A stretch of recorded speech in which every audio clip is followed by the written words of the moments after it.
C'est l'heure du grand dossier. Soyez bien évidemment les bienvenus sur LCI.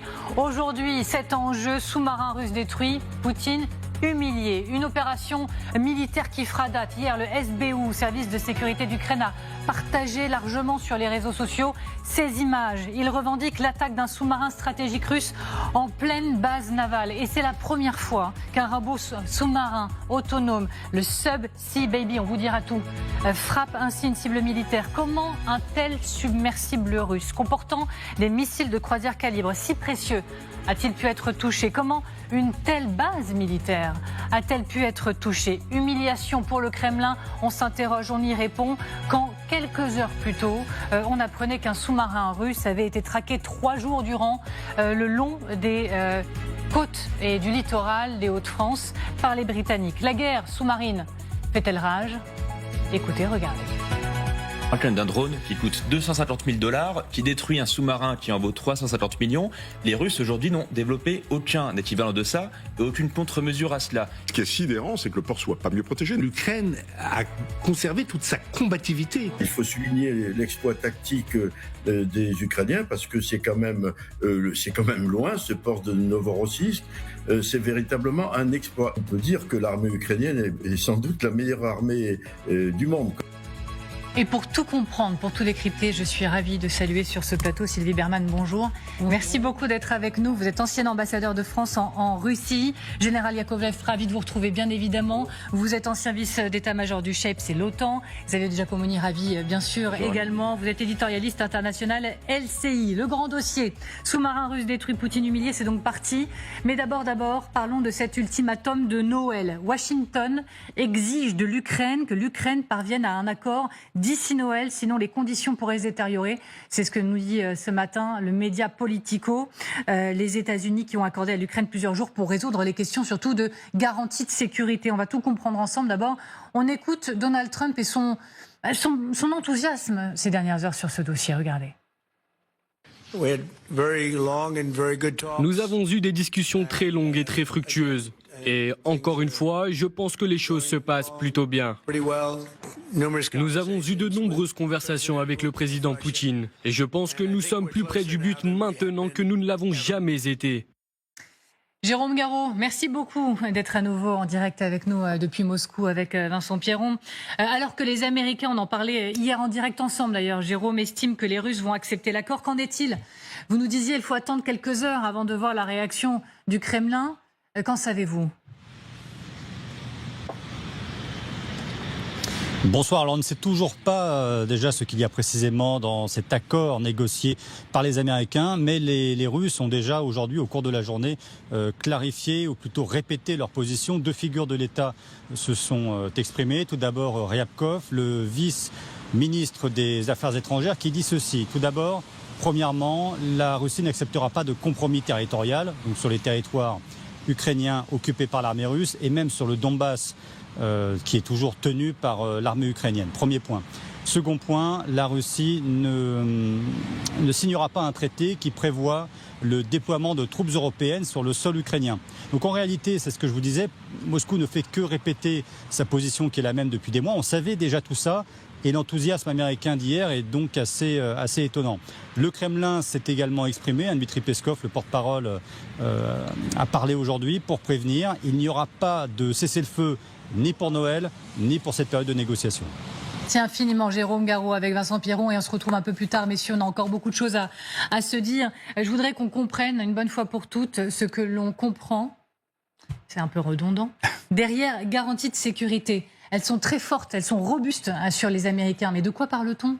Justement, elles sont, pour l'instant, c'est de l'air, c'est du vent. Ouais. Zelensky dit quelles sont les conditions. Et Trump dit tu auras des conditions presque article 5, ça vaut article 5. Oui, quelles sont ces conditions? La balle est dans le camp de Trump. C'est amusant que Trump dise maintenant il faudrait qu'il bouge et tout. Non, on lui demande vous nous promettez quoi? Moi je veux bien discuter du Donbass et de ma citadelle en gros. Mais je veux savoir quelles sont les conditions. Donc quand Trump affecte de ne pas savoir et de ne pas voir le problème et tout. C'est un mensonge. C'est un mensonge. La balle est dans son camp. Alors, il faut qu'on s'arrête sur d'autres mots. Force multinationale, là encore, de quoi parle-t-on? Parce que les Européens, ils se disent prêts à diriger une force multinationale en Ukraine dans le cadre du plan de paix américain. Et c'est central, c'est important, cette proposition. Elle fait partie de ce nouveau train de garantie de sécurité soutenu par la Maison-Blanche. En 3 questions, on va essayer de vous apporter le plus d'éclairage possible avec Xavier de Giacomoni. Xavier, force multinationale. On lit dans la déclaration commune des dirigeants européens ces dernières heures que les troupes de la coalition des volontaires pourraient contribuer, je cite, à la sécurisation de l'espace aérien et des mers.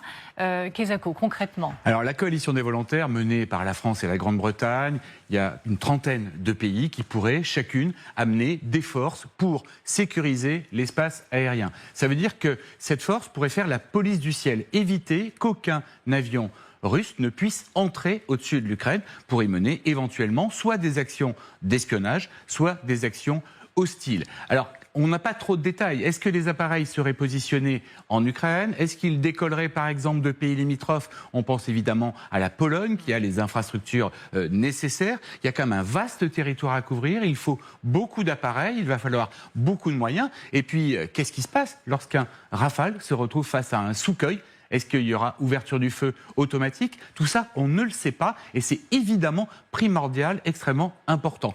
Pour la mer, là, c'est sécuriser la mer Noire. Vous savez qu'aujourd'hui, l'Ukraine est quasi maître de la mer Noire. Sans marine, elle a réussi cet exploit à faire de cette mer une mer ukrainienne, mais il faut quand même sécuriser tous les bateaux qui partent notamment d'Odessa. On a vu récemment les bombardements sur Odessa, mais là aussi, avec quels moyens? Est-ce qu'on va renforcer une marine quasi inexistante, la marine de l'Ukraine? Est-ce qu'on va pouvoir même faire passer des bateaux à travers les détroits des Dardanelles du Bosphore, qui, vous le savez, sont sous le coup de la Convention de Montreux de 1936? C'est la Turquie qui peut donner le feu vert. On ne sait pas si Erdogan est prêt à le faire. Notre deuxième question, ils évoquent, ces Européens, toujours dans cette déclaration, des opérations à l'intérieur de l'Ukraine. Et là encore, que faut-il comprendre? Et on peut comprendre qu'il y aurait des soldats de cette coalition qui seraient dans le pays, d'abord en force de réassurance pour être prêts à intervenir si jamais les Russes tentaient une opération hostile. Ça, c'est le cas le plus extrême. Mais ce que l'on comprend surtout, c'est qu'ils seraient affectés à des tâches d'entraînement des forces ukrainiennes pour les permettre d'être à niveau. En fait, aujourd'hui, ce dont on se rend compte, c'est que la meilleure garantie de sécurité pour l'Ukraine, c'est que son armée reste la plus opérative et la plus en pointe possible. Donc, des instructeurs. On peut aussi faire du déminage. On peut aussi les aider, notamment d'un point de vue technique, notamment dans tout ce qui est défense antiaérienne. Là, il y a vraiment des gros besoins si jamais la Russie voulait réattaquer l'Ukraine. La question, notre troisième question, elle est franco-française. Il y aurait des militaires français impliqués et si oui, comment? Ça paraît être une volonté du chef de l'État, Emmanuel Macron, qu'il y ait des Français sur le terrain. Alors là, on revient à ce que je vous disais, en matière d'instruction, de déminage, d'appui technique. C'est très important, l'appui technique, pour utiliser tout le matériel qu'on serait amené à livrer aux Ukrainiens. Merci beaucoup Xavier de Giacomoni. Je voudrais qu'on regarde cette déclaration du vice-ministre des Affaires étrangères. Lui, il l'assure, la Russie n'acceptera pas un déploiement de troupes européennes. Nous ne souscrirons absolument pas, nous n'accepterons jamais, en aucune circonstance, le déploiement de troupes de l'OTAN sur le territoire ukrainien. C'est signé Sergueï Ryabkov. Merci beaucoup Xavier de Giacomoni. Et c'est logique puisque la Russie, en fait, dit qu'elle fait la guerre à l'OTAN. Alors, vos réactions, Sylvie Berman, est-ce que vous avez l'impression que sur ces points-là, on peut avancer? Moi, j'ajoute une petite question à mon équation. Et est-ce que ça se ferait avec ou non le soutien des Américains dans cette affaire? Elle est majeure, la question. Alors, pour le moment, on n'a pas la réponse aux questions, mais ils se sont réunis pendant 8 heures quasiment à Berlin pour parler de ça. Et une délégation ukrainienne se rend également à Miami ce week-end pour évoquer les aspects militaires. Alors maintenant, bon, il y a une chose qui est claire, c'est que de toute façon, pour avoir un accord, il faut un accord de la Russie, bien évidemment, et elle a déclaré avoir fait cette guerre parce qu'elle ne voulait pas de l'Ukraine dans l'OTAN, ce qui là paraît acquis, mais c'est pas pour avoir des soldats de l'OTAN en Ukraine. Donc une force multilatérale serait peut-être concevable, mais à condition qu'elle ne soit pas composée uniquement par des Européens. Et ensuite, il y aura ce qu'on appelle aux Nations Unies les forces au-delà de l'horizon, qui ferait de la réaction rapide en cas effectivement de frappe hostile de la Russie après un accord de paix, donc terrestre et maritime. Donc je vous soumets ces deux questions en une. Général, des soldats français en Ukraine après la paix, et est-ce que si on y va avec ou sans le soutien des Américains selon vous ? Alors déjà, c'est pas après la paix, c'est un cessez-le-feu. Après le cessez-le-feu. D'accord, donc la paix, on en est hélas loin, mais ça pourrait peut-être pacifier le débat. Vous voyez, ça ferait un conflit gelé en réalité, sur l'Ukraine sur une nouvelle ligne et amputée de 20%. Mais c'est la garantie de sécurité pour les Ukrainiens, en dehors de eux-mêmes avoir une armée et une base industrielle et des compétences, c'est quelque chose de fort. Or, il ne faut pas oublier que Trump, en février-mars de cette année, quand il a extorqué le contrat sur les terres rares, disait c'est une garantie de sécurité. Au sens, à partir du moment où il y a des intérêts américains, forcément, vous avez une garantie de sécurité. Ça, c'est un concept vide de sens. Il y a déjà des entreprises américaines en Ukraine qui ont ramassé des missiles comme les autres. Il n'y a pas de traitement de faveur. Et il n'y a aucune raison de croire que les Russes, sous prétexte qu'il y a une entreprise américaine ou une Trump Tower ou un Golf Trump devant eux, se privent de la joie d'attaquer à nouveau.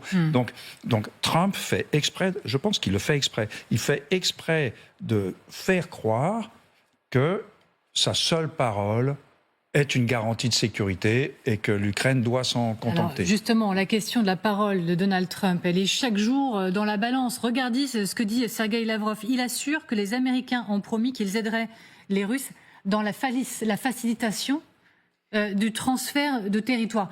Je crois qu'on peut l'écouter. Je vous propose de l'écouter. On en reparle juste après. Regardez. Les Américains ont clairement dit que les Ukrainiens ne peuvent pas être à l'OTAN. Et ils ont clairement indiqué que ces terres où vivaient les Russes depuis des siècles devaient redevenir russes.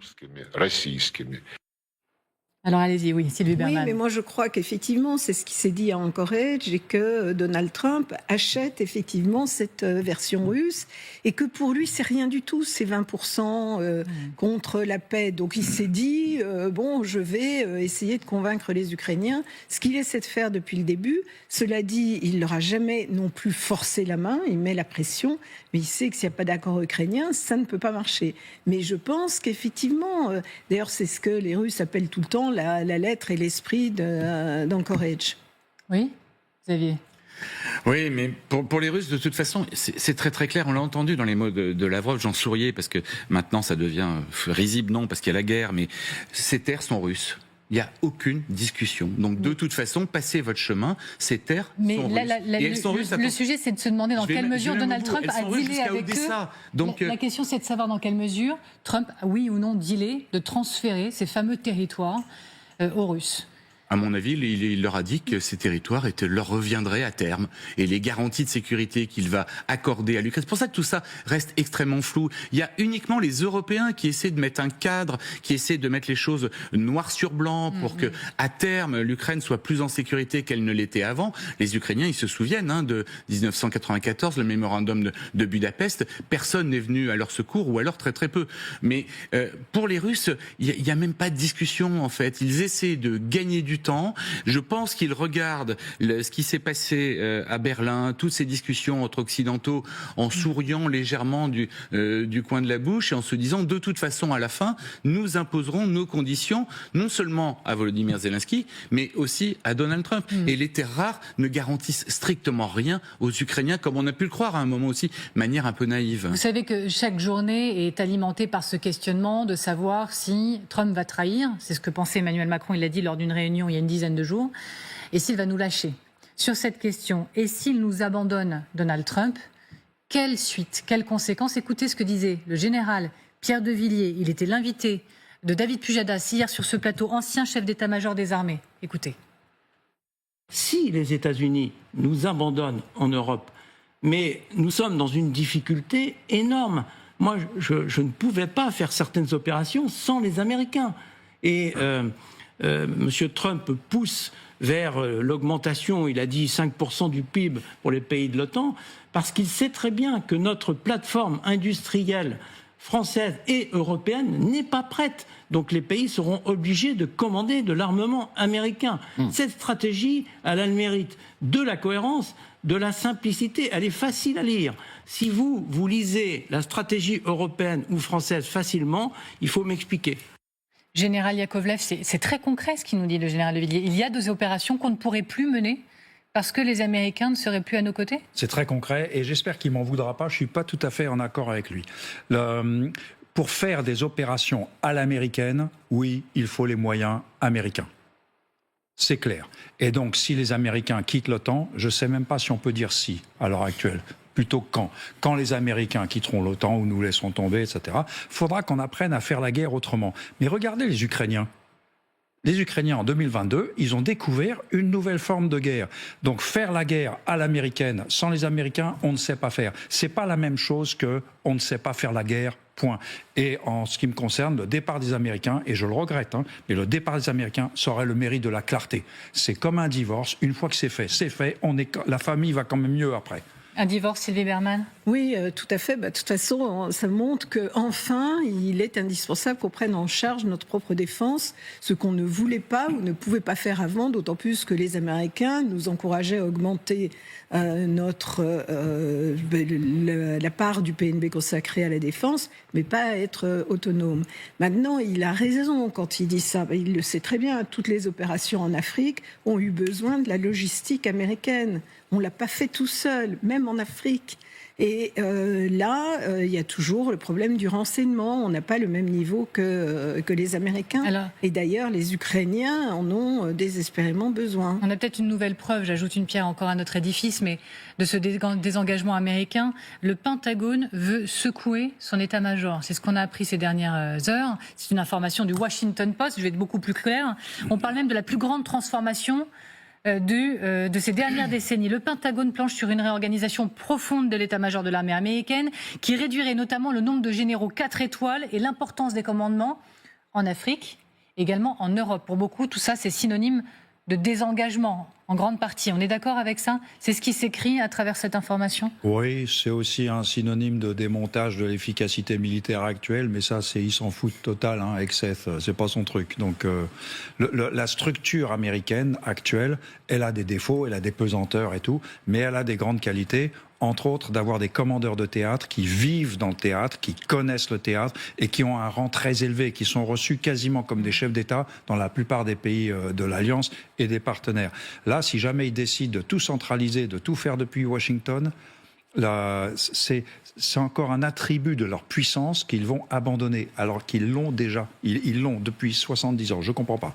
Oui, c'est un attribut important de leur puissance, et effectivement être plus proche du terrain. Je pense au Moyen-Orient notamment, où ils peuvent être plus ou moins efficaces. On voit qu'en Irak, ils n'ont pas été très efficaces. Mais pour le reste, ils le sont. Ils veulent absolument basculer sur l'Indo-Pacifique. La menace, c'est la Chine.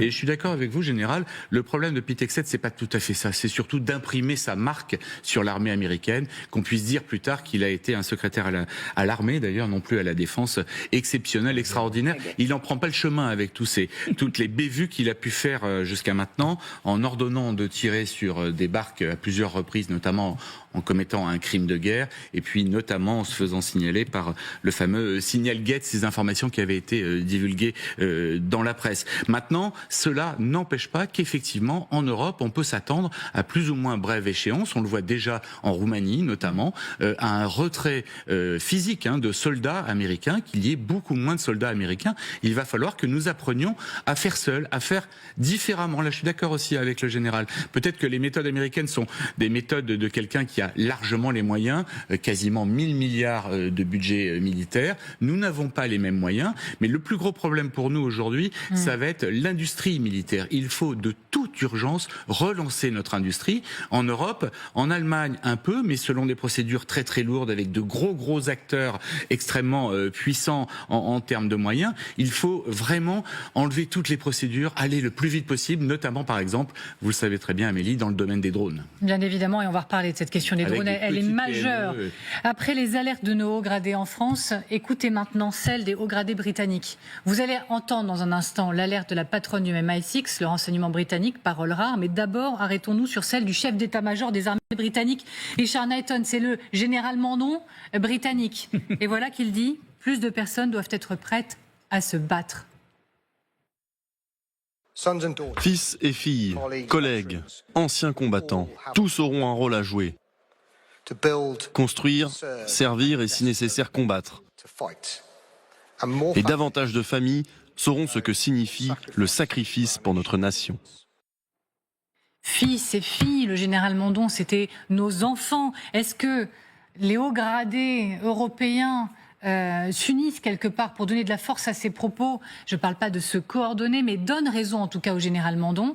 Ou peut-être même certains autour de la table estiment qu'il faut cesser l'excès, que tout ça est excessif et finalement ne va pas dans le bon sens. Sylvie Bermann. C'est aussi une question un petit peu sémantique, c'est-à-dire qu'en tout cas, il ne faut pas paniquer les gens, générer de l'anxiété. Donc vous regrettez mais en même temps, il faut convaincre les populations qu'il faut impérativement se réarmer et se préparer éventuellement à une guerre. Mais pour qu'on soit prêt, selon l'adage qui existe depuis la période romaine, si tu veux la paix, prépare la guerre.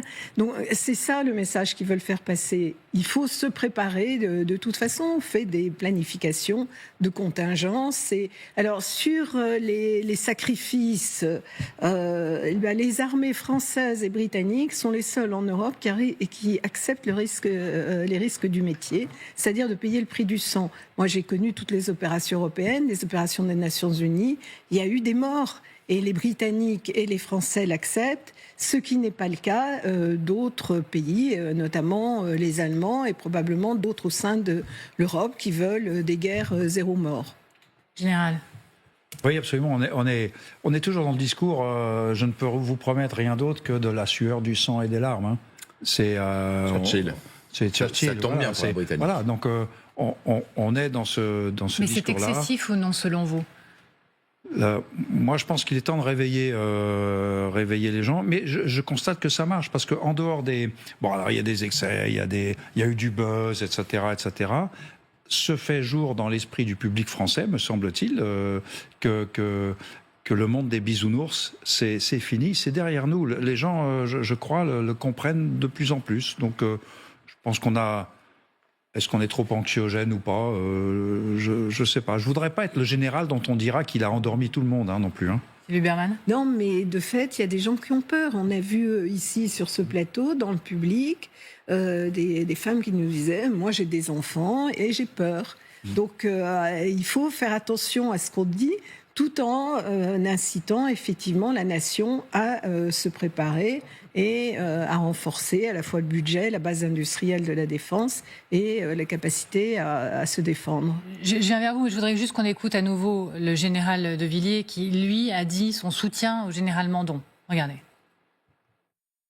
Le général Mandon a eu raison sur le fond, évidemment. Après, il y a eu une polémique sur les enfants. Le terme était peut-être pas bien choisi, puisqu'il voulait parler, évidemment, des engagés. Nous sommes dans une armée professionnelle. Mais sur le fond, le général Mandon a raison. La cohésion nationale, l'unité nationale, je crois que c'est essentiel si on veut asseoir la base arrière d'un quelconque conflit. Et moi, je vois bien plus loin que le seul conflit ukraino-russe, évidemment. Général Yakovlev, on a déjà écrit vos mots en bas de l'écran. Il est temps de se réveiller, mais quand même, la parole vous revient. Un truc et heureusement que j'ai l'occasion de le dire depuis 3 ans, quand on dit on a peur, on a peur. Les femmes à Kiev ont peur, les enfants à Odessa ont peur. Tout le monde a peur et ils se battent. Donc ce qu'il faut, c'est pas la peur, donc je me soumets. C'est la peur, donc je me révolte. C'est ça qu'on essaie de provoquer. Voilà. Mais si on dit ah là là, j'ai peur, ça va être compliqué. Oui. Il est frappant de noter que Richard Knighton, chef d'état-major britannique, utilise les mêmes mots quasiment que général Mandon. Il dit fils, fille, il ajoute sacrifice. On est franchement dans la même notion, parce que les soldats professionnels sont de toute façon les enfants de la nation, et ce sont eux qui courent objectivement le plus de risques. Donc ce risque-là, il faut l'assumer. Et si tout ça nous paraît un peu caricatural, un peu exagéré, c'est surtout parce que la guerre a totalement quitté nos nations depuis plusieurs dizaines d'années, qu'on est resté sur ce qu'on appelle toujours les dividendes de la paix, et qui a besoin effectivement d'un sursaut, d'un réveil. Mais c'est toute la société. Ce ne sont pas les armées qui gagnent les guerres, ce sont les nations. Et en Ukraine, on le voit très très bien, en arrière du front, dès le départ, les femmes, même des enfants, dans des coopératives, fabriquaient des petits gilets tactiques, des gilets pare-balles, faisaient confectionner de quoi nourrir les soldats sur le front. Il y avait des chauffeurs, des civils, des jeunes hommes de 20-25 ans qui prenaient des voitures, qui prenaient beaucoup de risques pour aller dans l'est de l'Ukraine, à plus de 1000 kilomètres des zones arrières, amener de quoi se restaurer, de quoi s'équiper, de quoi s'habiller. C'est ça qu'il faut que chacun comprenne. Et moi, je suis certain qu'il y a beaucoup de progrès, que tous les Français commencent à toucher du doigt, que oui, il y a un risque. Il n'est pas... La guerre n'est pas forcément demain des chars soviétiques, évidemment, sur les Champs-Élysées, mais ce risque existe, il faut s'y préparer. Et c'est une autre parole rare que vous allez entendre maintenant. Dans son premier discours depuis sa prise de fonction, la toute nouvelle patronne du MI6 a dénoncé la menace russe qui représente une menace, je cite, agressive, expansionniste et révisionniste. Sa parole est rare, mais vous pouvez l'écouter. Regardez. Il est important de comprendre leurs tentatives d'intimidation, alarmistes et manipulation, car cela nous concerne tous. Je parle ici des cyberattaques contre les infrastructures critiques, des drones qui survolent les aéroports et les bases militaires, des activités agressives dans nos mers, au-dessus et en dessous des vagues, des incendies criminels et des sabotages commandités par l'État, de la propagande et des opérations d'influence qui exploitent les fractures au sein des sociétés. L'exportation du chaos est une caractéristique et non un bug de l'approche russe en matière d'engagement international. Et nous devons nous préparer à ce que cela continue jusqu'à ce que Poutine soit contraint de revoir son calcul. J'entendais un spécialiste qui disait « Je ne saurais vous dire à quel point cette déclaration, elle est profonde de la part d'un patron ou d'une patronne, en l'occurrence du MI6, et à quel point cette parole inhabituelle doit faire écho fortement en nous. Vous êtes d'accord avec nous, Sylvie Berman ? Sur le fait que la parole du patron ou de la patronne du MI6 soit inhabituelle, c'est assez vrai. Maintenant, sur ce qu'elle dit sur le fond, les Britanniques le disent depuis très longtemps.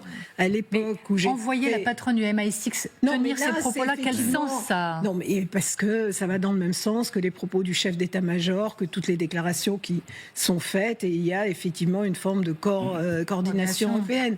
Mais les Britanniques se sont toujours beaucoup plus méfiés des Russes que d'autres. À l'époque où j'y étais, donc entre 2014 et 2017, à chaque fois que je rencontrais le chef d'état-major ou des responsables militaires qui présentaient ce qu'ils faisaient, et ils disaient c'est contre la menace russe. Alors qu'à l'époque, la menace, c'était plutôt Daesh. Donc effectivement, ils sont davantage préparés et sensibles à cette menace. Je vous soumets ma réflexion tout à fait simpliste, je le reconnais, mais on parle de la patronne du renseignement. On dit depuis le début de l'émission, les États-Unis vont peut-être nous lâcher, et notamment sur la question du renseignement. Est-ce que c'est un message envoyé en disant « Ok, maintenant on a conscience de la situation, sur ce point du renseignement précisément, on prend la parole pour dire qu'on est là et qu'on affrontera, qu'on fera face ». Oui, je ne sais pas dans quelle mesure elle... Au moment de ces mots-là, elle pensait adresser un message à l'Amérique. C'est toujours pareil. On a besoin du renseignement américain pour faire la guerre à l'américaine. Beaucoup de renseignements humains, par exemple, n'est pas recueilli par les Américains. C'est pas leur... Ils savent le faire, mais ils en font pas tant que ça, vous voyez. Et nous ne sommes pas dépourvus de renseignements. On est dépourvus de la vitesse de rafraîchissement et de la densité de renseignements à l'américaine. Mais c'est pas comme si on était aveugle, et les Ukrainiens non plus. Oui, c'est lui, Berman. Alors là, sur le renseignement quand même, sur l'Ukraine et sur l'attaque qui allait avoir lieu, seuls les Américains avaient véritablement une source directement au Kremlin. Donc ils ont quand même de bonnes sources de renseignement. Alors ce qui est compliqué pour les Britanniques, c'est que vous avez le système des Five Eyes, c'est-à-dire un système de renseignement qui était intégré avec l'anglosphère, en réalité, c'est-à-dire Australie, Nouvelle-Zélande, Angleterre et États-Unis, mais il semblerait qu'il y ait une méfiance des deux côtés, que les Américains donnent moins de renseignements qu'avant et qu'à l'inverse, les autres membres des Five Eyes en donnent moins. C'est très compliqué pour les Britanniques parce qu'ils restent très dépendants. Les Britanniques sont aussi peut-être d'autant plus réactifs en ce moment qu'ils font face depuis des mois maintenant à une montée en tension au large de leur côte. Une guerre sous-marine même ferait désormais rage dans les mers. Amiral Alain Coldefy, je vous en prie, faites votre entrée sur ce plateau. Vous êtes ancien inspecteur général des armées. Merci beaucoup d'avoir accepté de nous rejoindre aujourd'hui. Nous allons vous parler dans un instant de cette première historique, un sous-marin stratégique russe qui a été endommagé en plein milieu de sa base par un drone naval. Mais d'abord, nous vous racontons l'histoire des 3 jours de traque intensive de ce sous-marin russe par les Britanniques au large des Hauts-de-France, dans la Manche. Et ça, Xavier, nous le faisons ensemble. Le récit, Xavier de Giacomoni. Raconte-nous les 3 jours de traque, 3 jours de traque incessante, on peut le dire. Oui, ça a été 3 jours de surveillance, en fait, de surveillance extrêmement proche. Vous voyez ici le Krasnodar, qui est un sous-marin russe de classe Kilo. Il est accompagné de son remorqueur, qui est là pour le prendre en charge si jamais quelque chose se passait pas bien ou plutôt mal. Et derrière, vous voyez ce bâtiment assez important, c'est un ravitailleur de la marine britannique qui ne l'a pas lâché d'une semaine, un ravitailleur avec un hélicoptère qui permettait de surveiller ce bateau, donc qui transitait dans la Manche. Je pense qu'on va voir la carte pour voir exactement son trajet. Ces bâtiments sont basés généralement à Kaliningrad, donc Kaliningrad c'est tout là-bas, vous voyez la Baltique, il a fait tout ça, hop, il est arrivé à l'entrée de la Manche. Et il a traversé ici au large de Douvres entre la France et la Grande-Bretagne et il a été escorté tout au long de son trajet jusqu'au large d'Ouessant. Et les Britanniques nous disent que large d'Ouessant, une autre marine amie d'un pays européen l'a pris en charge.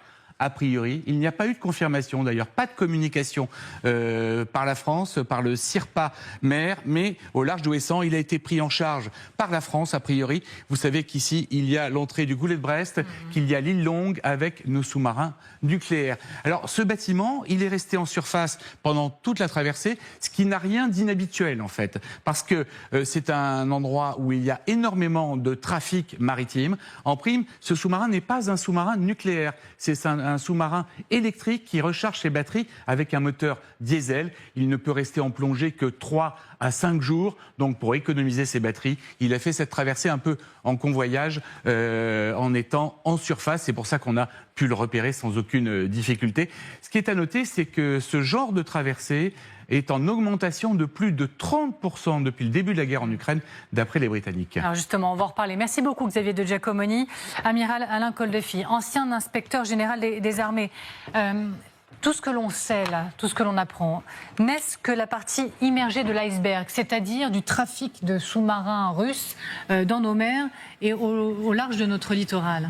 On a un petit peu oublié la guerre froide. Hein. Là, c'est un épiphénomène, hein, on pourra revenir dessus. La guerre froide, les sous-marins soviétiques pris en charge par les Américains, puis les Anglais, puis les Français, puis les Américains. C'est une espèce de caucus à 3 pays, les 3 pays... États-Unis, Royaume-Uni et France, qui possèdent une force océanique stratégique, etc., etc. Donc ça, c'est une affaire très commune. Le phénomène qui est là, à mon avis, il tient à 2 choses. 1, la marine britannique, et c'est très dommage, est en grande difficulté actuellement. En raison de coupes budgétaires assez importantes qui ont frappé les autres armées. Et nous, on n'a pas intérêt à ce que l'armée britannique soit faible entre nous. Et un point tel que pour la première fois de son histoire, la marine britannique est commandée par un général des Royal Marines, d'accord. Mais enfin, on n'a jamais vu un First Sea Lord qui soit un général des Royal Marines. Tout ça pour dire que la marine britannique a besoin d'exister à nouveau vis-à-vis de sa population. C'est quand même le first service chez nos amis britanniques, et elle a besoin de montrer qu'elle existe. Alors maintenant, si on vient sur le sous-marin propulsion diesel électrique là, qui a été décrit, c'est un sous-marin classique de la classe Kilo qu'on connaît depuis très longtemps, qui transite en surface. Car en fait, en plongée, c'est comme votre voiture électrique. Hein. S'il va à fond, il dure 30 minutes. S'il va à 2 nœuds, il peut durer 3, 4, 5, 6 jours. Hein. Donc, il y a un transit en surface. Ce transit est obligatoire dans les eaux territoriale avec l'accord, et il est recommandé dans les zones à forte densité. Il y a 700 bateaux qui passent dans le Pas-de-Calais tous les jours. En plus, il est accompagné d'un remorqueur. On n'a jamais vu un bateau de guerre être accompagné par un remorqueur. Je veux dire, il est sans doute en train de rallier une autre position, peut-être en Syrie, etc. Les Russes ne sont pas sûrs d'une fiabilité extrême de leurs équipements. Ils ont eu déjà des sous-marins en difficulté. Et les Anglais profitent de cette situation pour montrer qu'ils existent. Moi, j'en dirai pas plus. À l'évidence, comme je l'ai dit, comme du temps de la guerre froide, on se le passe entre alliés, et en particulier les trois grandes puissances. En tout cas, le Krasnodar, c'est pas le premier à attirer l'attention cette année. En mai dernier, la Royal Navy britannique avait déjà publié des images d'un hélicoptère d'un navire de guerre britannique après avoir repéré ce qu'ils affirment être un sous-marin et une corvette russe dans l'Atlantique-La Manche. Le Novorossiysk, un autre sous-marin russe, avait été repéré en juillet dans les eaux territoriales britanniques. Pas le premier et pas le dernier, on en parle avec vous. On se retrouve, Jérôme Garraud, merci beaucoup, depuis Moscou avec Vincent Pierron. Jérôme, racontez-nous, expliquez-nous, quelle est la stratégie maritime russe qui nous inquiète, on peut le dire, particulièrement depuis quelques heures maintenant. Elle est basée sur l'augmentation de la présence de sous-marins, réellement ? Bonjour, alors il y a évidemment parfois des manœuvres pour tester les frontières, mais vous avez raison, ce n'est pas uniquement de l'intimidation. Les sous-marins russes sont très actifs dans l'Atlantique Nord, surtout, ça rappelle ce climat de guerre froide dont vous parliez, mais aujourd'hui ce qui inquiète parfois l'OTAN, c'est que ces sous-marins sont encore plus difficiles à détecter. On a parfois des appareils de 4e génération, encore plus furtifs, certains équipés de missiles Zircon ou des missiles hypersoniques qui vont à plus de 1000 km/h et qui sont aussi très difficilement détectables et arrêtables. Donc toute cette activité est invisible mais assez intense, et les Européens craignent également, ce ne sont pas des sous-marins, ce sont les bateaux espions russes qui peuvent cartographier les fonds marins et aussi les câbles Ethernet. Vous voyez, tout ce qui pourrait participer d'une guerre hybride se joue sous les eaux. Alors là, on parle de l'Atlantique Nord, là où la Russie est très présente. C'est l'inverse en Méditerranée. Depuis l'effondrement du régime de Bachar el-Assad, les Russes considèrent que la base navale de Tartous n'est plus assez sécurisée pour effectuer des réparations lourdes sur les sous-marins, donc ça se passe souvent en Baltique. Merci infiniment, Jérôme Garraud, Vincent Pierron. Allez donc vous mettre au chaud, messieurs. Le vent froid souffle sur vous, on l'a vu. Merci beaucoup encore une fois. Je vous voyais réagir, Général Yakovlev. Et quand, depuis Moscou, Jérôme nous dit, voilà, ce qui inquiète l'OTAN, c'est cette 4e génération, cette stratégie avec des sous-marins un peu plus pointus, difficiles à détecter. Alors en fait, c'est un facteur de... Alors, il y a un marin ici, donc il s'y connaît beaucoup plus que moi, mais ces sous-marins-là c'est pas une nouvelle génération qui d'un coup est devenue indétectable. Non. Un engin électrique, par définition, est pas très bruyant, il n'y a pas de cognement. Et quand il navigue à très petite vitesse, il ne crée pas de bruit hydrodynamique. Et ça a toujours été compliqué, en gros indétectable, en gros. Hein. Donc quelques nœuds, voilà, c'est vrai de tous les sous-marins nucléaires ayant le défaut de produire de la chaleur. Donc eux sont repérables par la chaleur. Mais là, les Russes ont un problème. Depuis février 2022, les Turcs ont fermé les détroits, en fait. Donc, ils ne peuvent plus opérer en Méditerranée depuis la mer Noire, ce qu'ils faisaient avant. Et donc maintenant, pour opérer en Méditerranée et pour conserver un minimum de présence, ils sont obligés de faire tout ce tour qui leur coûte un bras et qui immobilise un bâtiment pendant des semaines, le temps qu'ils rejoignent, avec les histoires de fiabilité douteuses qui va bien.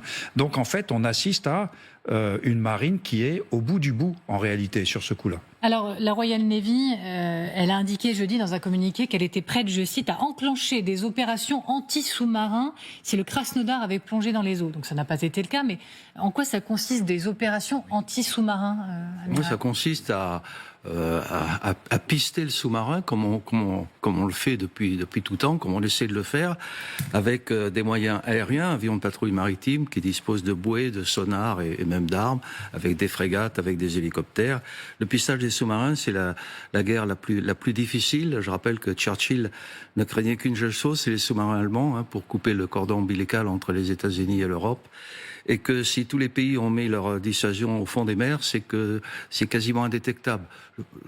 Sans faire trop de technique, sous la mer, l'information va à 1500 mètres secondes et elle va pas droit. Voilà. Au-dessus de la mer, la radio, tout ça, c'est 300 000 km/s et ça va à peu près droit. Et donc, c'est un combat qui est extrêmement compliqué où le sous-marin a quasiment toujours l'avantage. C'est la raison pour laquelle, j'entendais parler du Charles de Gaulle sur un autre plateau, il y a toujours un sous-marin nucléaire d'attaque sous le Charles de Gaulle. Alors on se demande toujours dans quelle mesure il faut paniquer ou pas. On a replongé, on est retourné dans les déclarations de l'amiral Vaujour le 20 novembre dernier. Il disait oui, on est dans un moment d'affirmation de la puissance. Oui, les navires russes, on les voit très régulièrement. On voit un bateau russe par semaine en Manche et en mer du Nord. C'est le grand patron, l'amiral Vaujour, vraiment dans le domaine. Mais aussi, ça c'est ce qui m'a le plus surpris, Sylvie Bermann, il dit ceci. On leur montre aux Russes que l'on est prêt à affirmer notre souveraineté, la protection de nos intérêts partout dans le monde. C'est un dialogue qu'ils comprennent, les Russes. Oui, bon, c'est ce qu'on appelle aussi le signalement stratégique. Je crois que les Russes le savent très bien. Et nous, on sait où en sont les Russes également.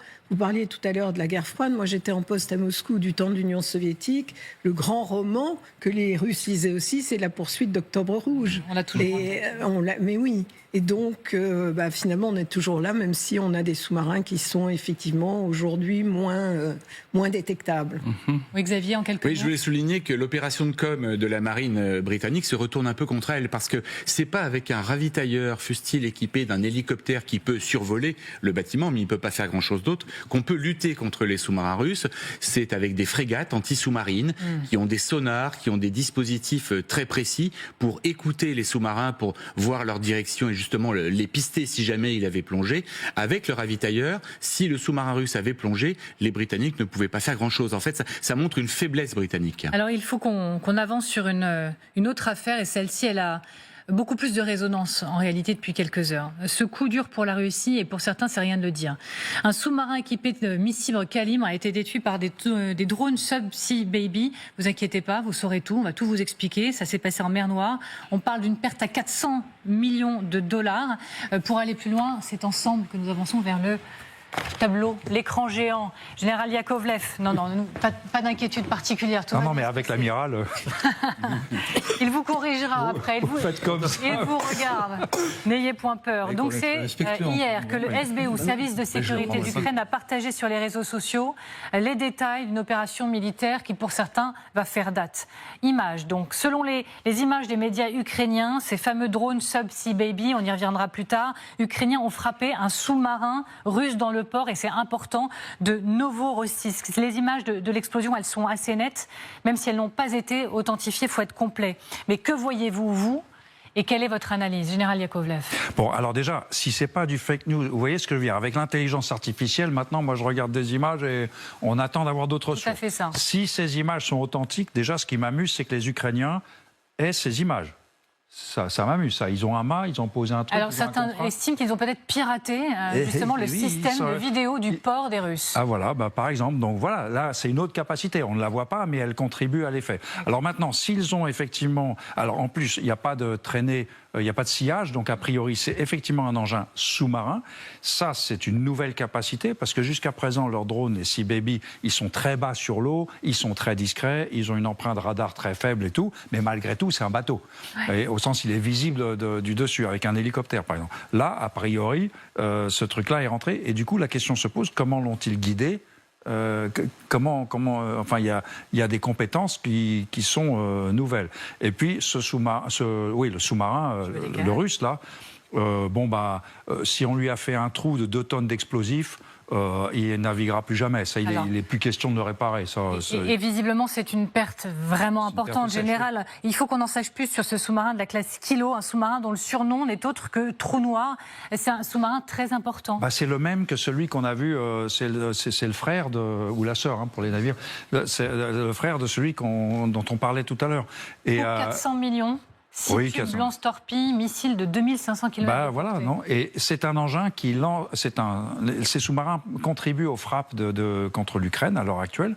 En voilà un de moins. Les Ukrainiens en avaient déjà détruit un il y a 1 an et demi par frappe aérienne sur Sébastopol, avec des missiles français d'ailleurs, soit dit en passant. Donc là, ce qui est vraiment significatif, c'est cette nouvelle capacité, un sous-marin de longue portée, plus de 1000 km, capable de s'infiltrer dans un port complexe, d'aller viser le bateau le plus coûteux, sans doute à l'amarrage. Ça, c'est une capacité totalement nouvelle. Et ça montre aussi que la mer Noire est un grand succès ukrainien, et que dans toute cette discussion sur où sera la ligne, le cessez-le-feu, vous voyez ce que je veux dire, Trump devrait comprendre que la mer Noire fait partie des théâtres de guerre, que la mer Noire, et en particulier le statut de Sébastopol, aurait dû faire partie de la négociation. C'est-à-dire que ne pas remilitariser Sébastopol, que la flotte russe, après un cessez-le-feu, ne puisse pas revenir à Sébastopol.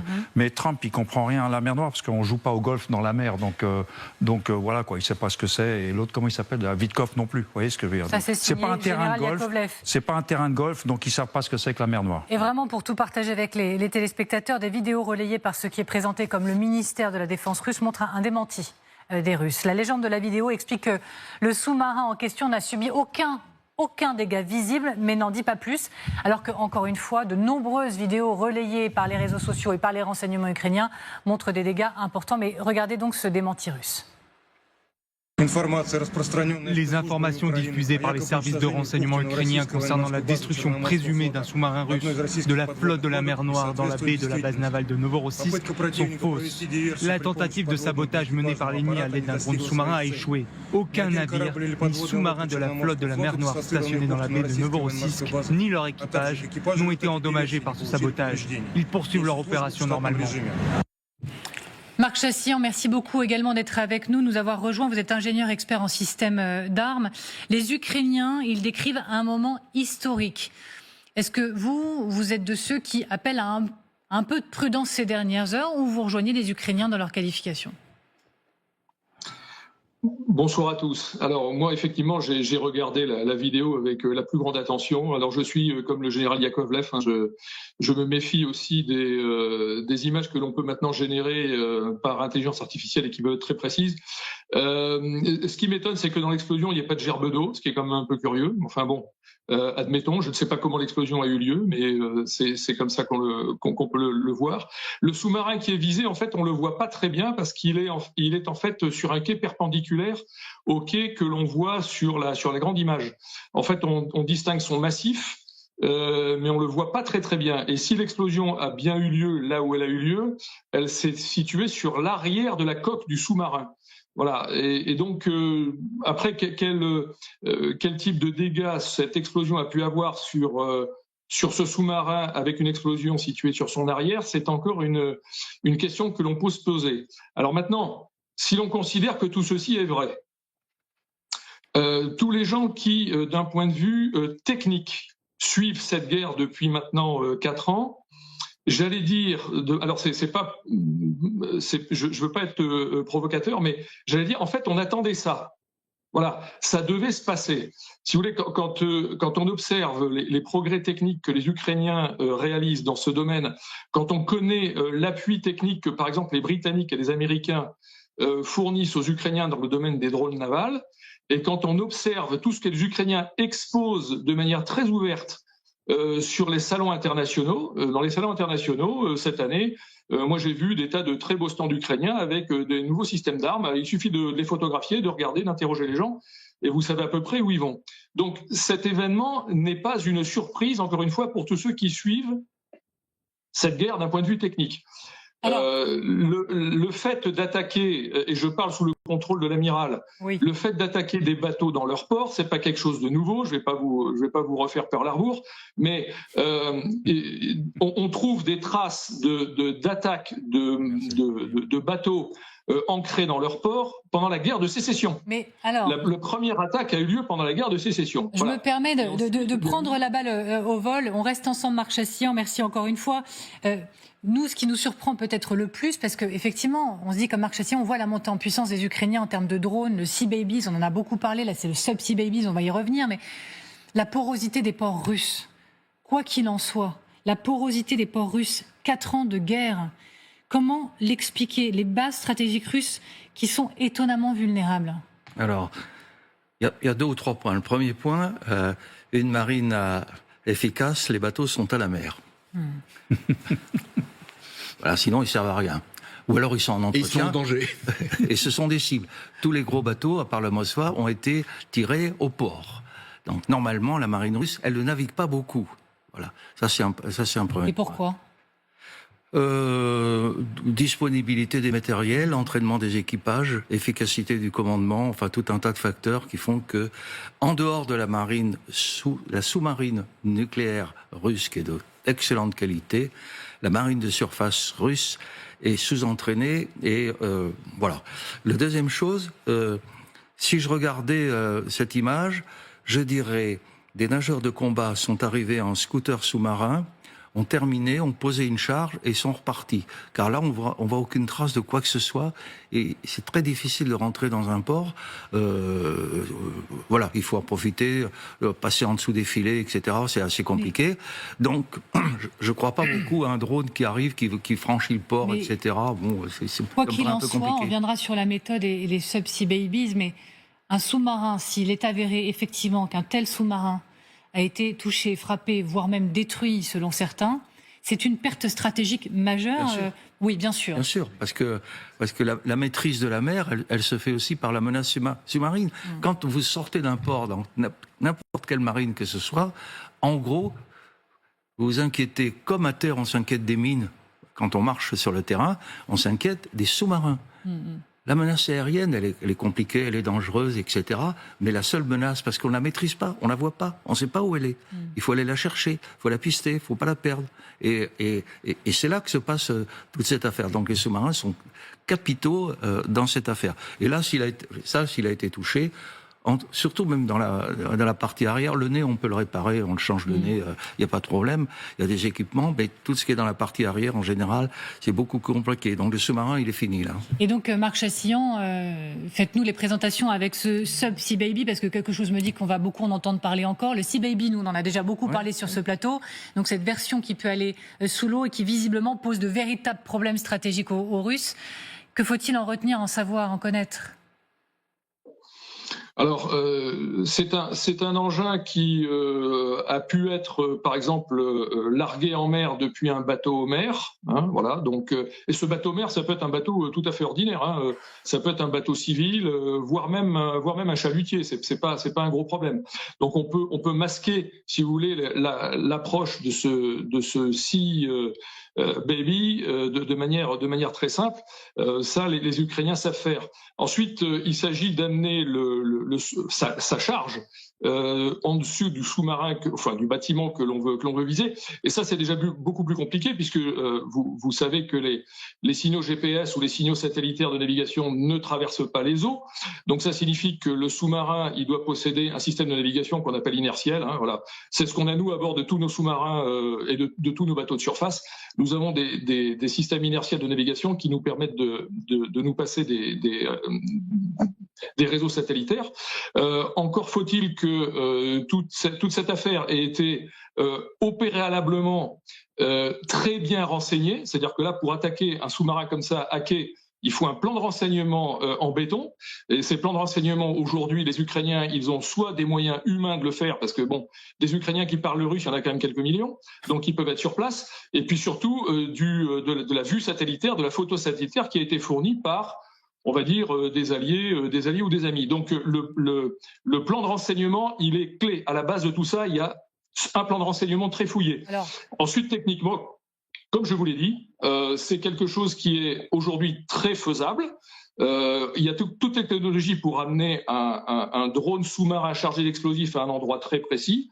Et je ne doute pas un seul instant que les Ukrainiens ont bénéficié d'un certain nombre d'aides extérieures. On reste ensemble, Marc Chassillan. J'accélère un peu parce qu'il y a Charlie Nurel qui va nous attendre dans quelques instants depuis l'Ukraine et j'aime pas mettre en retard les équipes. Mais on l'a sous les yeux, en fait. Donc, allez-y, Xavier. On voit la caméra sur le port qui a été piratée donc, par les Ukrainiens. Si ça se trouve, elle a été piratée avant l'explosion et c'est comme ça qu'ils ont eu le renseignement sur à quel à quel endroit était amarré le sous-marin. On a des images avant-après, Xavier. Oui, on a une nouvelle image satellite qui nous a été fournie par les Ukrainiens. Je le dis parce que ça peut avoir son importance, où on voit le sous-marin avant et après. Là, l'image ne bouge pas, mais là, le sous-marin voilà, là, l'image, le sous-marin a disparu. Il est clairement sous l'eau, ce qui prouverait que le bâtiment ne soit totalement hors d'usage. Ce qui est très important parce qu'il n'y en avait que 5 en mer Noire pour les Russes. Ils en ont eu un qui a été coulé à Sébastopol en septembre 2023, il en restait 4, maintenant plus que 3.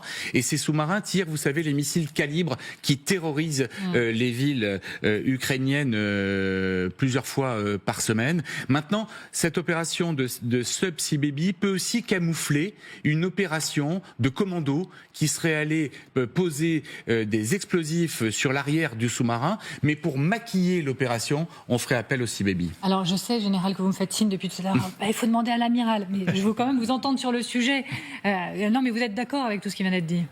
Oui, et en particulier si c'est des plongeurs et cette histoire de entre guillemets est une couverture, pourrait être une couverture et en même temps un moyen d'inquiéter tout le monde sur une nouvelle capacité, parce que très franchement, si pour les SNLA, c'est pas terrible. Hein. Ah oui, On a entendu des mots assez forts ces dernières heures. On a entendu parler de révolution de la guerre sous-marine. On en est là. C'est l'histoire qui s'écrit à travers cette affaire. Est-ce qu'elle fait vraiment grand bruit? Elle prend de l'ampleur? Non, c'est pas une révolution de la guerre sous-marine, c'est une nouvelle dimension. Là, on n'est pas en haute mer, hein. On n'est pas dans les espaces océaniques avec des milliers de mètres, de 3000 mètres de fond, 4000 mètres. On est dans une mer fermée. Il n'y a pas beaucoup de capacité de déploiement. Les forces navales, elles sont pas près des côtes, hein. Elles sont loin. Le porte-avions, les frégates, les sous-marins, on n'a pas besoin d'être très près. Avec les missiles français qui sont comme le Tomahawk ou le Calibre, capables de tirer à plus de 1000 km, on n'a pas besoin de se rapprocher des côtes. Donc là, on a des bateaux ils traverseraient pas le golfe de Gascogne, hein. Le Sea machin là. Je veux dire exprès le Sea machin mais c'est intéressant. Parce que ça montre, et s'ils ont des capacités de guidage de bateaux submersibles, on n'est pas dans les sous-marins, bateaux submersibles, c'est un pas en avant. Ça révolutionne pas la guerre sous la mer, qui reste un enjeu colossal. Il faut connaître les océans, les salinités, les mouvements, les courants, la célérité du son dans l'eau. Enfin, il y a plein de choses hautement technologiques qui sont pas à la portée de tout le monde. Oui, alors ça n'explique pourtant pas pourquoi, en fait, le port de Novorossiysk n'est pas davantage protégé. Parce que les Russes ont évacué de Sébastopol tous les bâtiments, ils les ont repositionnés à Novorossiysk parce que c'était moins exposé. Et pourquoi aujourd'hui il n'y a pas davantage de système de protection? Mais en effet, on a préparé une petite carte qu'on va vous montrer. Les Russes ont été obligés de déplacer leurs sous-marins sous la pression des Ukrainiens. C'est pas rien. Sébastopol, direction Novorossiysk, en effet. Il y a aussi qu'ils ont fait beaucoup de travaux à Novorossiysk, justement pour accueillir la flotte. Donc, dans le programme de travaux, ils ont peut-être oublié une herse ou deux. Ils sont en train de refaire une base à Ochamchire, qui est en Abkhazie du Sud, voilà, un pays indépendant selon eux. Et donc, je pense qu'ils sont dans un plan d'infrastructure. Voilà, il y a des trous dans un plan d'infrastructure en cours de développement. Et nous sommes avec Charline Hurel, comme je le promettais. Merci beaucoup, Charline Hurel, d'être avec nous en direct depuis Dnipro avec Vincent Wartner. Charline, ces sujets, vous les connaissez par cœur. Racontez-nous comment Kiev a réussi à sortir, en quelque sorte, pour résumer, mais les Russes de la mer Noire, à les déplacer, en tout cas, à les pousser. Exactement, avec leur drone naval, ça fait déjà 3 ans qu'ils travaillent sur ces drones sous-marins qui sont une véritable révolution, hein, parce qu'en effet ils ont réussi à mener plusieurs opérations autour de la Crimée. Il faut comprendre que la flotte russe initialement, elle était stationnée dans le port de Sébastopol, donc ce qui est plutôt proche des côtes ukrainiennes. Et avec ces opérations répétées ces dernières années, la flotte russe s'est déplacée déplacé, a été contrainte de se déplacer pour ne plus être touchée, donc à aller de l'autre côté de la Crimée, dans un autre port. Et là, nouvel atout sorti par les Ukrainiens, eh bien c'est ce drone sous-marin toujours qui a été frappé un sous-marin russe. Alors qu'est-ce que cela signifie? Déjà d'une, que la flotte russe n'est à l'abri nulle part. C'est en tout cas le message qu'envoient les Ukrainiens. Et par ailleurs, et c'est ce dont parlent les Ukrainiens aujourd'hui, aujourd'hui en tout cas, c'est que ça donne une nouvelle vision de la stratégie de la guerre en quelque sorte. Qu'est-ce que ça signifie? Ce que disent les Ukrainiens, c'est que dans n'importe quel port avec ces drones sous-marins, eh bien une flotte peut être touchée. Donc finalement, c'est une véritable révolution, on vous le disait, et les Ukrainiens qui ne sont pas peu fiers avec ce calendrier. Vous le savez, ces négociations qui sont aussi en jeu. Formidable, Charlie Nurel, comme toujours, avec Vincent Wartner depuis le terrain. Merci beaucoup à tous les deux. Et j'ai une question sur mesure pour vous, Sylvie Berman. Dans quelle mesure cette affaire-là peut aider, en tout cas c'est ce qu'espèrent peut-être les Ukrainiens, à peser dans les négociations? Dans quelle mesure c'est un message envoyé au moment pour parler de discussions importantes, pour dire regardez, toutes les cartes ne sont pas seulement dans la manche des Russes, nous aussi nous avons des ressources? Oui, effectivement, le juge de paix, c'est Donald Trump, et les Russes redoublent de violence, et y compris contre la ville d'Odessa, pour montrer qu'ils sont les plus forts, en tout cas sur le front.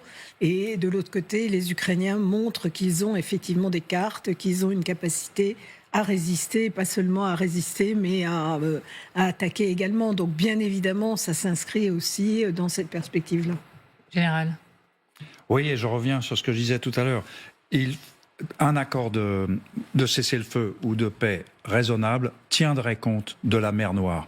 Je suis terrien, je suis frappé comme dans cette guerre, il n'y a qu'un front terrestre. Et non, il y a un front maritime très important. C'est ce qu'on essaie d'expliquer depuis 48 heures. Et qui aurait dû faire partie de la négociation. Et en particulier, moi j'insiste pour dire, quel que soit l'accord de cessez-le-feu, il faudrait que la flotte russe ne puisse pas revenir à Sébastopol par accord. Ça devrait faire partie des impositions de Trump, qui, comme je l'ai dit tout à l'heure en plaisantant, n'y comprend rien de toute façon. Mais c'est le pendant. Il y a deux guerres d'Ukraine. Enfin, il y en a trois. Il y a la guerre aérienne. Donc il y a la guerre aérienne, la guerre terrestre, et il y a la guerre de la mer Noire. Il faudrait que, au bénéfice des Ukrainiens, cette victoire soit comptée dans n'importe quel accord, cessez-le-feu, accord de paix, etc. Ils doivent avoir le bénéfice de leur victoire. Et ça, Trump ne veut pas le voir. Oui, Trump ne veut pas le voir, et puis Vladimir Poutine ne voudrait pas le voir du tout non plus, parce que le fondement de la conquête de la Crimée, au-delà des histoires symboliques de la Crimée est à la Russie, la Novorossia, Catherine II, tous les éléments de langage des Russes, c'est tout de même les ports de guerre de Sébastopol qui sont extrêmement importants pour les Russes, parce que grosso modo, ce sont les seuls ports en eau chaude qu'ils aient à disposition toute l'année. Tartous en Syrie, a priori, c'est extrêmement compliqué, et c'est pas un port qui se situe dans leur pays, en tout cas dans cette zone occupée. Et puisqu'on est sur les mers, on y reste. Et cette toute dernière information qui nous a été transmise quelques minutes avant de commencer cette émission, nos informations LCI concernant cette affaire également relayée par Le Parisien, un navire accosté dans l'Hérault au cœur d'une mystérieuse enquête, écrit même Le Quotidien, pour contre-espionnage et piratage. Un ressortissant letton a été mis en examen, je vais tout vous expliquer, une enquête qui est maintenant pilotée par la DGSI. Selon les renseignements, le système informatique d'un ferry qui faisait escale plus précisément à 7 était susceptible d'avoir été infecté par un dispositif malveillant permettant d'en prendre le contrôle. 2 suspects ont été identifiés par les autorités italiennes, interpellés, placés en garde à vue. C'était le 12 septembre dernier. Il s'agit de 2 membres de l'équipage, de nationalité lettonne pour l'un, l'autre est bulgare. Des opérations de perquisition ont eu lieu. Le scellé a été levé. Le bateau est reparti, mais il y a bien eu une information judiciaire ouverte le 14 décembre des chefs d'atteinte à un système de traitement automatisé de données en bande organisée dans le but de servir des intérêts d'une puissance étrangère, participation à une association de malfaiteurs. Selon Le Parisien, que je cite, la piste de l'action russe est envisagée. Marc Chassillan, avec toute la prudence, bien sûr, nécessaire dont on essaye de faire preuve à chaque fois. Est-ce que oui, la piste russe n'est pas totalement fantasque? Est-ce un mode opératoire russe qu'il faut avoir à l'esprit? Alors oui, de toute façon. Alors la grande fragilité de tous les bateaux modernes, c'est qu'ils sont numérisés. Hein. Voilà. À l'époque de la marine où on avait des commandes manuelles ou électromécaniques, ça c'était impossible à faire. Aujourd'hui, vous pouvez pirater un paquebot avec 5000 passagers à bord et le transformer en bombe humaine. Hein. C'est pas très compliqué. Je suis désolé de mettre un peu la panique sur le plateau, mais il faut bien avoir conscience que la numérisation est une fragilité. Voilà. Donc, prendre le contrôle d'un bateau en introduisant un virus qui permet d'en saisir les commandes et le pilotage, c'est absolument pas du tout de la science-fiction. Après, c'est à quoi sert cette malveillance? Voilà. C'est que veut-on faire de ça? Un bateau, ça peut se jeter facilement dans un port de commerce pour le bloquer, ça peut bloquer un canal, ça peut bloquer un chenal d'accès obligatoire. Voilà, vous pouvez faire des tas de choses. Souvenez-vous du porte-conteneur qui avait bouché le canal de Suez. Vous vous souvenez de la panique que ça avait provoqué?